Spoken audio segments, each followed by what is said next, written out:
Romains 1, versets 18 à 21. La colère de Dieu se révèle du ciel contre toute impiété et toute injustice des hommes qui, par leur injustice, tiennent la vérité prisonnière. Car ce qu'on peut connaître de Dieu est évident pour eux, puisque Dieu le leur a fait connaître. En effet, les perfections invisibles de Dieu, sa puissance éternelle et sa divinité se voient depuis la création du monde. Elles se comprennent par ce qu'il a fait. Ils sont donc inexcusables, puisque tout en connaissant Dieu, ils ne lui ont pas donné la gloire qu'il méritait en tant que Dieu. Ils ne lui ont pas montré de reconnaissance. Au contraire, ils se sont égarés dans leur raisonnement et leur cœur, sans intelligence, a été plongé dans les ténèbres. Que Dieu bénisse sa parole.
Race de vipères, tombeau blanchi, hypocrite. Quand je lis le texte de l'Évangile, j'ai l'impression que Jean-Baptiste commençait de temps en temps sa prédication de cette manière-là. Et je me demande aujourd'hui comment est-ce que ces compliments se traduiraient en français courant. Peut-être que ça me donnerait des idées pour l'introduction de ma prochaine prédication. Race de vipères, tombeau blanchi, hypocrite. Jean-Baptiste a prêché dans le désert. Et nous avons l'impression parfois de faire la même chose. Jésus a dit qu'il était le plus grand des prophètes, non pas en ce qui concerne lui en tant que personne, mais de par la mission, de par le message qu'il avait à remplir. Un message d'une extrême importance parce qu'il s'agissait ici d'ouvrir le chemin pour la venue de Jésus, la première venue de Jésus. L'Évangile selon Marc commence par ces mots. Il est écrit dans Ésaïe le prophète, « Voici, j'envoie devant toi mon messager qui préparera ton chemin. C'est la voix de celui qui crie dans le désert. Préparez le chemin du Seigneur, aplanissez ses sentiers. » Une prophétie que l'on retrouve d'ailleurs aussi sous d'autres formes dans Malachie, où on nous dit que Élie va revenir avant le jour de l'Éternel.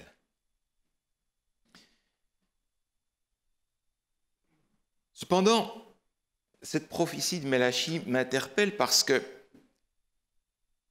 Jean-Baptiste n'est pas revenu juste avant le jour de l'Éternel. Jésus a bien précisé que Ce Jean-Baptiste-là, qui prêchait au désert, était la réalisation de la prophétie. J'attends donc pour la fin des temps un autre Élie. Un autre Élie qui est en fait le même message, non pas de préparer la première venue de Jésus, mais de préparer la deuxième venue de Jésus. Et bien entendu, avec le nom que nous portons, nous nous sentons aujourd'hui dans les sandales de ce Élie qui doit annoncer la deuxième venue de Jésus. Et si c'est notre tâche d'annoncer la deuxième venue de Jésus, probablement que le message de Jean-Baptiste, pour l'annonce de la première, peut nous inspirer sur ce que nous devons dire comme prédication au monde d'aujourd'hui pour se préparer à la deuxième venue de Jésus. C'est pour ça que je me demandais tout à l'heure si les introductions de Jean-Baptiste pourraient s'appliquer aujourd'hui. Je ne sais pas. Peut-être. Peut-être qu'on n'a pas secoué le monde suffisamment avec le message de l'Évangile éternel. Alors, j'aimerais vous proposer aujourd'hui de regarder ce message de Jean-Baptiste pour voir les éléments qu'il contient, de manière à ce que nous puissions comprendre quel doit être le message du Jean-Baptiste d'aujourd'hui que nous voulons être pour apporter au monde d'aujourd'hui le message de préparation à la deuxième venue de Jésus. Et le hasard fait les choses bien, n'est-ce pas? Il se trouve que le message de Jean-Baptiste se trouve expliqué en 7 points que nous allons regarder ensemble. Prenez, voulez-vous, l'Évangile selon Matthieu au chapitre 3. Évangile selon Matthieu, chapitre 3, contient ces 7 points essentiels du message de Jean-Baptiste. J'aimerais les prendre, pas nécessairement dans l'ordre où ils sont dans le texte, mais regardez avec moi, pour commencer, dans l'Évangile selon Matthieu, au chapitre 3, le verset 2. Il est dit, verset 1, pardon, en ce temps-là parut Jean-Baptiste, prêchant dans le désert de Judée, il disait, « Repentez-vous, car le royaume des cieux est proche. Repentez-vous. » Un message de repentance que l'on trouve d'ailleurs un petit peu plus bas au verset 11. Il dit « Moi, je vous baptise d'eau pour vous amener à la repentance. » Un message de repentance. Et nous avons souvent l'impression que la repentance, c'est quelque chose que les autres vivent, les païens, les pécheurs, tous ces gens qui ont une vie complètement éloignée de la parole de Dieu. La repentance, c'est pour eux. Alors que je pense que la repentance est aussi et d'abord pour chacun d'entre nous. La repentance, c'est pour celui qui a pris conscience qu'il y a une raison de se repentir. Nous pouvons nous dire que de quoi est-ce que je dois me repentir? Parce que j'ai déjà été baptisé, je suis déjà dans l'Église, je dois me repentir de quoi? Dans le livre Vers Jésus, à la page 28, il est écrit ceci, « Le pécheur peut résister à cet amour, refuser de se laisser attirer par le Sauveur, mais la connaissance du plan du salut l'amènera au pied de la croix, regrettant les péchés qui ont causé la souffrance du Fils de Dieu. » La repentance, c'est cette capacité de savoir dans quel état nous sommes en comparaison de ce que Dieu est, de ce que Jésus est pour nous. Dans le livre des témoignages, 5e volume, Ellen White écrit ceci. Elle parle du prophète Jean-Baptiste, elle dit ceci, les reproches du prophète s'appliquent à beaucoup de gens aujourd'hui. Personne n'est plus éloigné du royaume des cieux que les formalistes, propres justes, remplis de la fierté de leur succès et dépourvus de l'esprit du Christ. Ces gens sont parmi nous sans que nous le sachions. Ils servent la cause de Satan bien plus efficacement que les pires débauchés, car ceux-ci ne cachent pas leur vrai caractère. Ils sont parmi nous. Alors si ces gens qui ont besoin de la repentance sont parmi nous, il est temps que nous prenions le message de Jean-Baptiste pour nous d'abord, avant d'être capables de l'apporter aux autres. D'ailleurs, c'est simple. Souvenez-vous, dans cette lettre que Jésus adresse à la dernière église des dormeurs, Laodicée, il y a cette phrase « Aie du zèle et repens-toi ». C'est une lettre qu'il adresse à l'Église, pas aux païens du monde, mais à l'Église. Alors je pense qu'effectivement, le message de Jean-Baptiste, avant d'être capable de l'annoncer aux autres, il va falloir que nous le prenions pour nous-mêmes, que nous le fassions nôtre, et il sortira de notre cœur et de notre bouche comme un témoignage à la gloire de Dieu.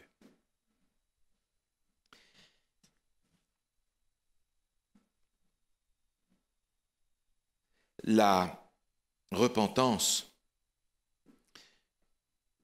pourrait porter un autre nom. Dans le livre Vers Jésus, encore une fois, à la page 24, je lis ceci.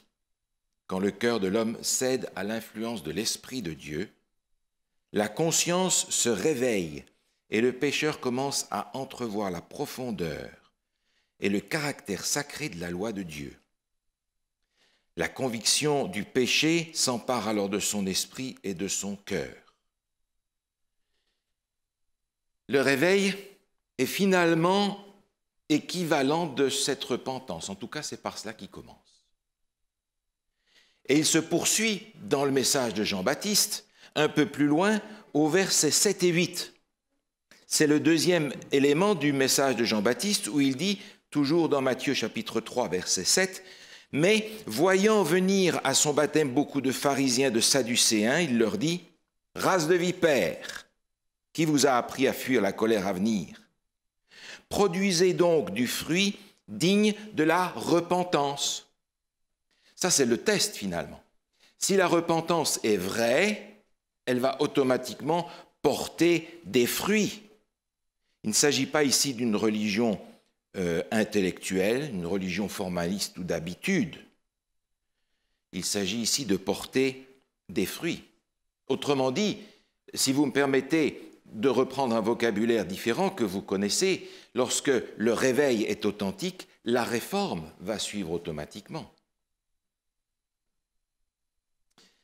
Et bien entendu, je me pose la question, est-ce que j'ai commencé la réforme? Parce qu'il y en a parmi nous, qu'ils soient nés dans l'Église ou pas, qui sont baptisés depuis 5, 10, 15, 20 ans ou plus. Mais si nous sommes les mêmes, 5, 10, 15 ou 20 ans, que lorsque nous sommes rentrés dans le baptistère, il y a un problème profond parce qu'il n'y a eu ni réveil ni réforme. Dans le livre Message choisi, premier volume à la page 128, Ellen White écrit encore « Un réveil et une réforme doivent se produire sous l'action du Saint-Esprit. Réveil et réforme sont deux choses distinctes. Réveil signifie un renouveau de vie spirituelle qui est pour effet de vivifier les facultés de l'esprit et du cœur et de mettre fin à la mort spirituelle par une résurrection. Réforme signifie réorganisation, changement dans les idées, dans les théories, dans les habitudes et les pratiques. Une réforme ne produira ses bons fruits de justice que si elle est le résultat d'un réveil de l'esprit. Réveil et réforme doivent accomplir leur œuvre respective dans un concours harmonieux. Et quand je pense à certaines personnes que je vois dans l'Église et qui depuis toujours ont la même idée fixe, le même dada, la même idée bizarre depuis des années, je me demande s'il y a eu véritablement une réorganisation, un changement des idées, des théories, des habitudes et des pratiques. Jean-Baptiste prêchait la repentance et les fruits de la repentance. Et ces fruits sont essentiels parce que ces deux choses vont main dans la main, montrant à quel point notre attachement à Dieu va être profond et réel. Au verset 2 vient le troisième élément de la prédication de Jean-Baptiste. On l'a lu tout à l'heure, il disait « Repentez-vous ». car le royaume des cieux est proche.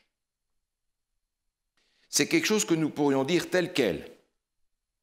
Jean-Baptiste disait, le royaume des cieux est proche. Le royaume des cieux du temps de Jean-Baptiste, c'était accepter Jésus comme le Sauveur qui nous garantit le royaume des cieux. Aujourd'hui, il en va de même, à cette seule différence que le royaume des cieux est encore plus proche aujourd'hui que lorsque Jean-Baptiste le prêchait. Ce que Jean-Baptiste est en fait en train de prêcher, ce sont les signes des temps. Le royaume des cieux est proche. Vous ne le voyez pas autour de vous? Tous ces signes que même les non-croyants voient de leurs yeux de non-croyants. Faudra-t-il que ce soit les non-croyants qui nous disent de regarder les signes des temps? Ils savent qu'on va droit dans le mur. Et nous ne les voyons pas, les signes des temps. Jésus a donné les signes des temps, non pas pour que nous soyons capables de faire des beaux programmes en ayant déjà préprogrammé tout ce que Dieu doit faire.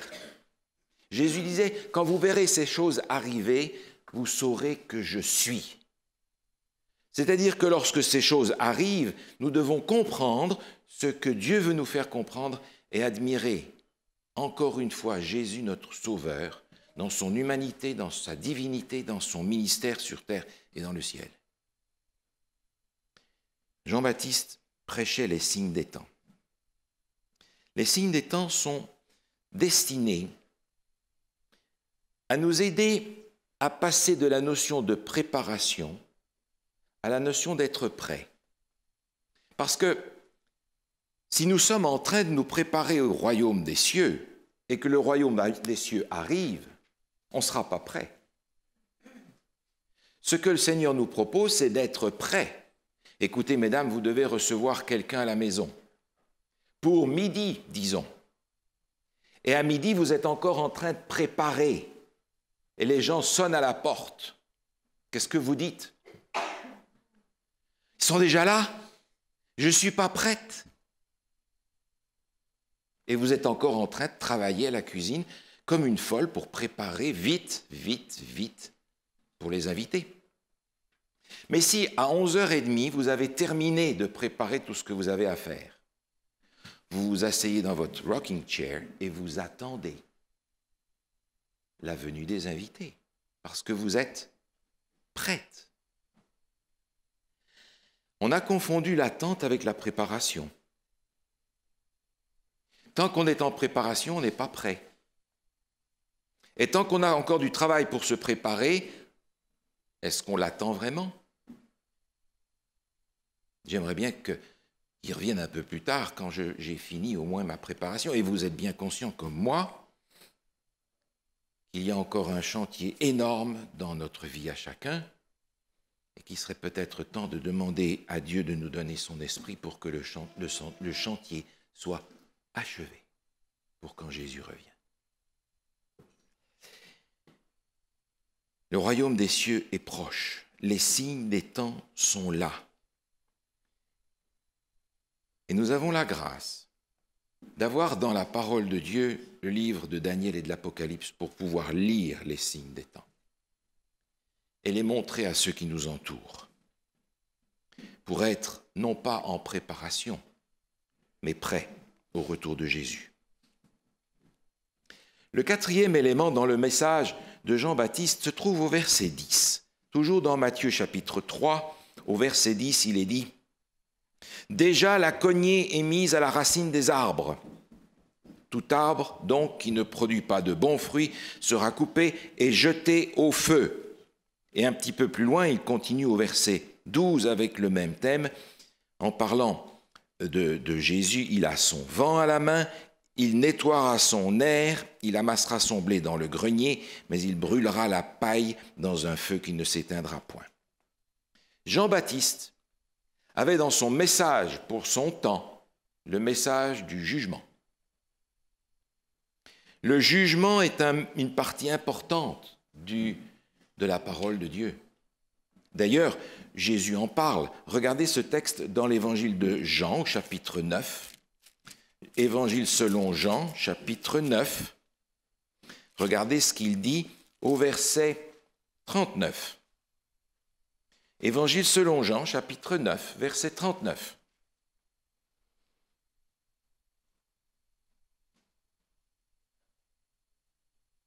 Il est écrit ceci. Puis Jésus dit, « Je suis venu dans ce monde pour un jugement, pour que ceux qui ne voient point voient, et que ceux qui voient deviennent aveugles.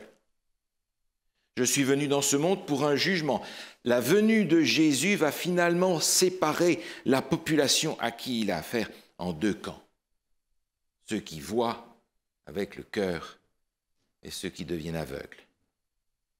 Mais dites-moi, si un jugement se fait au moment où Jésus vient la première fois, pensez-vous qu'il n'y aura pas un jugement qui se fait avant que Jésus vienne une deuxième fois?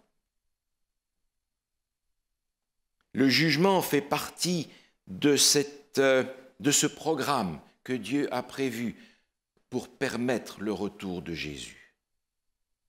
On a besoin de savoir sur terre et dans les cieux qui est avec Jésus et qui n'est pas avec lui. Qui, par sa vie, par sa repentance, par les fruits de sa repentance, par sa perception des signes des temps et par la place qu'il a dans le jugement, on a besoin de savoir de quel côté il est.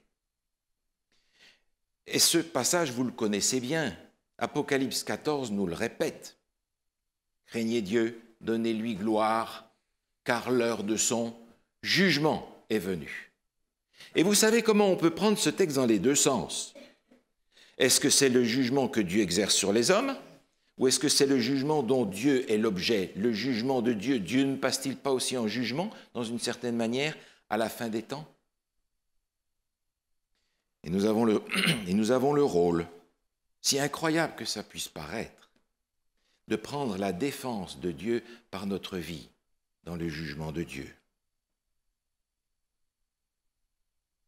On a fait de Dieu ce bon papa gâteau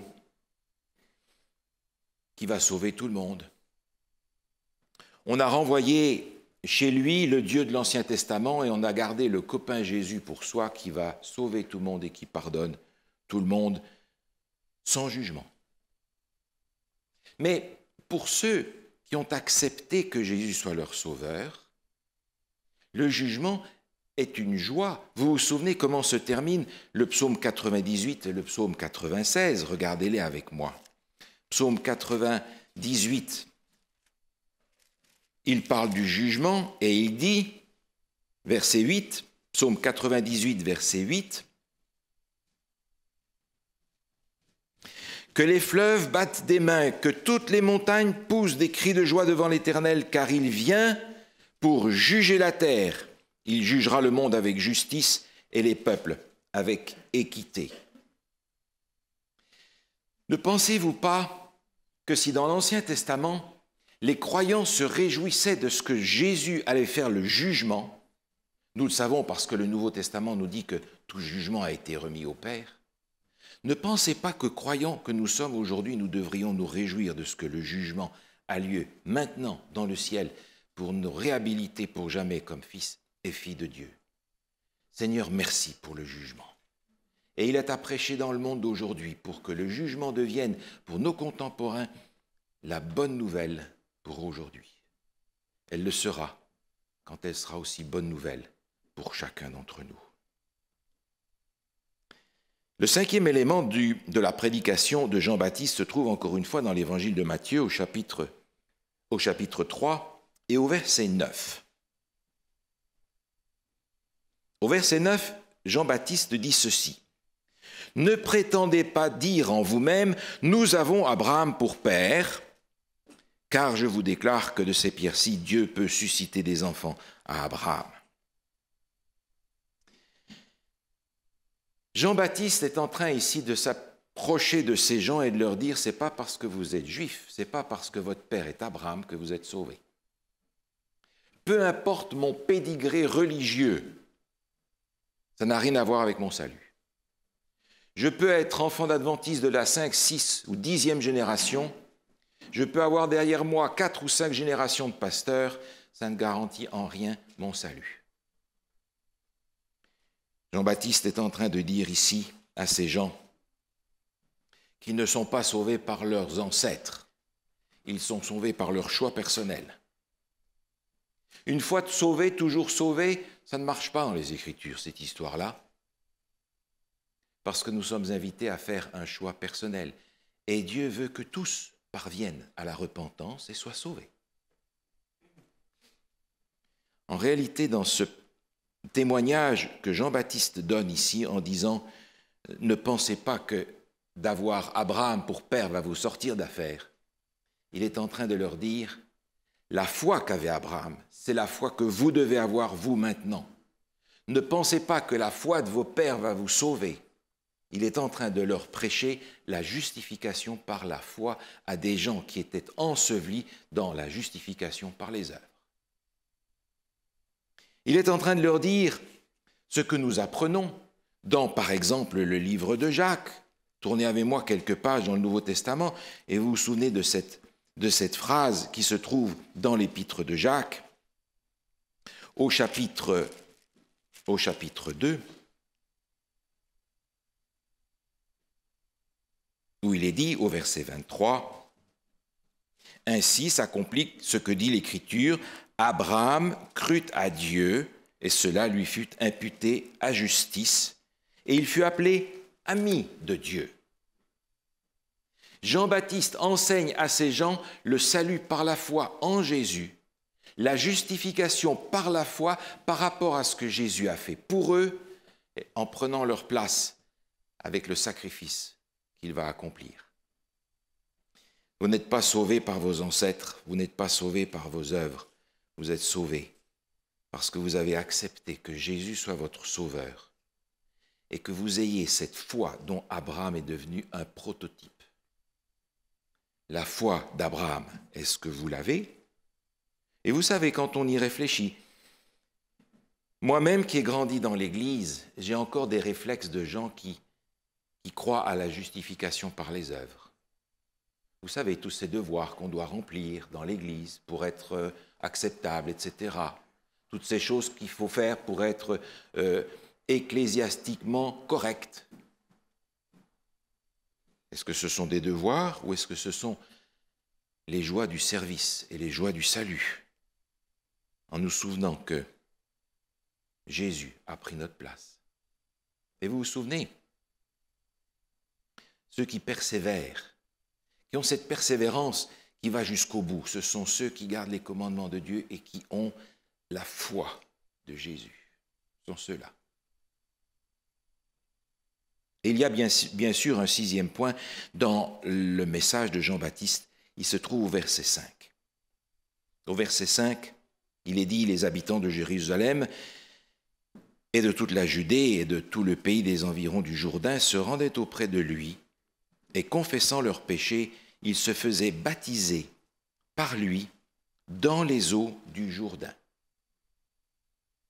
Un peu plus loin, au verset 11, « Moi, je vous baptise d'eau pour vous amener à la repentance. » Jean baptisait d'eau. Et il invitait les gens à mourir à eux-mêmes lorsqu'ils allaient dans l'eau et à ressusciter d'une manière différente lorsqu'ils en sortaient. Des gens repentis, des gens convertis, des gens qui attendaient le 7e point de la prédication de Jean-Baptiste.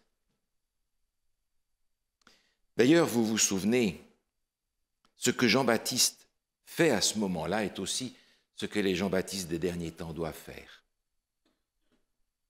Allez, faites de toutes les nations des disciples, les baptisant au nom du Père, du Fils et du Saint-Esprit, et enseignez-leur à pratiquer tout ce que je vous ai enseigné.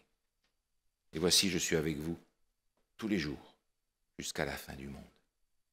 Baptisés. Il ne s'agit pas de jeter les gens dans l'eau pour qu'ils soient mouillés.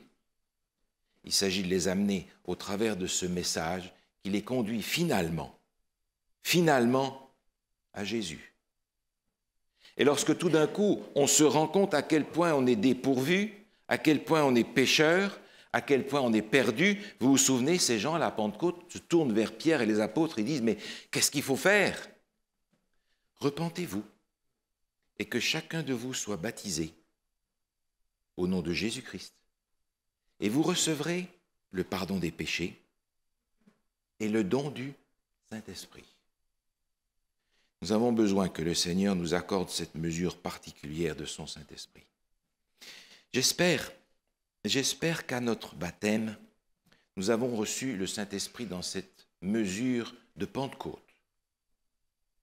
Parce que maintenant, nous avons besoin de cette mesure du Saint-Esprit dans la mesure de la pluie de l'arrière-saison. Parce que le défi est immense, le défi est gigantesque, le défi est largement hors de notre portée. Vous avez probablement entendu déjà de ces prédicateurs qui disaient « Nous devons achever l'œuvre ». Achever l'œuvre. Elle n'est même pas achevée chez toi, puis tu veux la finir dans le monde. Qui va achever l'œuvre? Vous, nous, l'Église adventiste. Les chrétiens vont achever l'œuvre. Peut-être que parmi les chrétiens, Dieu va trouver des outils humbles, simples, droits, sur qui il pourra déverser une mesure de son esprit dans une mesure de la pluie de l'arrière-saison pour que, de sa part, il joue un rôle final dans l'œuvre qui est à accomplir. Dieu a commencé son œuvre, il la finira lui-même. À nous de savoir si on veut embarquer ou débarquer. Finalement, le message de Jean-Baptiste se termine encore une fois au verset 11 que je relis. « Moi, je vous baptise d'eau pour vous amener à la repentance. Mais celui qui vient après moi est plus puissant que moi, et je ne suis pas digne de porter ses souliers. Lui, il vous baptisera du Saint-Esprit et de feu. » Le message de Jean-Baptiste culmine avec la prédication de Jésus. Jésus, le centre de toute notre vie chrétienne. Déjà dans le psaume 115, le psalmiste disait « Pas à nous, Seigneur, pas à nous la gloire, mais à toi seul. » Et vous savez combien nous sommes toujours tentés de signer le bien que nous faisons quelque part. J'ai l'impression que l'Église pourrait avancer plus vite et mieux si on ne s'occupait pas de savoir qui a fait ceci et qui a fait cela, qui a dit ceci ou qui a prêché cela. Pas besoin de le signer. Est-ce qu'on n'est pas tous embarqués dans la même œuvre après tout? Que ce soit celui qui nettoie la chapelle ici pendant la semaine quand il n'y a personne pour le voir, ou celui qui prêche ici le matin, est-ce qu'on n'est pas tous dans la même œuvre, avec les talents que le Seigneur nous a donnés? Et nous cherchons à être là où le Seigneur nous a placés. Jésus. Jésus au centre. Jésus le point culminant. Et dans cette prédication de Jean-Baptiste, Jésus va devenir un point culminant parce que Dieu lui-même va mettre son sceau d'approbation sur ce que Jésus a fait au verset 17, évangile de Matthieu chapitre 3. Et voici, une voix fit entendre des cieux ces paroles. Celui-ci est mon fils bien-aimé en qui j'ai mis toute mon affection. Est-ce que Jésus est pour chacun de nous ce fils bien-aimé en qui nous avons mis aussi, nous, toute notre affection, au point d'être capable de dire au monde d'aujourd'hui, la prédication de Jean-Baptiste, elle a été pour vous autrefois, elle est pour moi aujourd'hui, elle est pour vous aujourd'hui un appel à être prêt pour quand Jésus revient. Jésus, le Fils bien-aimé en qui j'ai mis toute mon affection. Amen.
Notre Dieu, notre Père, nous sentons aujourd'hui sur nos épaules un poids, celui de cette responsabilité que tu donnes à cette génération d'aujourd'hui, de tes disciples, de proclamer à nouveau le message de Jean-Baptiste avec puissance.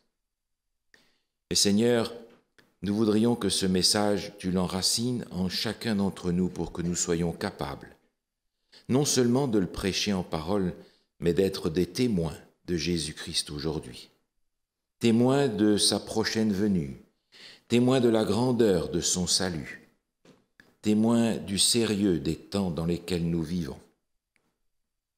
Seigneur, accorde-nous aujourd'hui la grâce d'être les uns et les autres des Jean-Baptistes puissants qui annoncent le message du retour de Jésus, de sorte que, quand tu reviendras, tous ceux que tu as appelés et qui ont répondu puissent être là.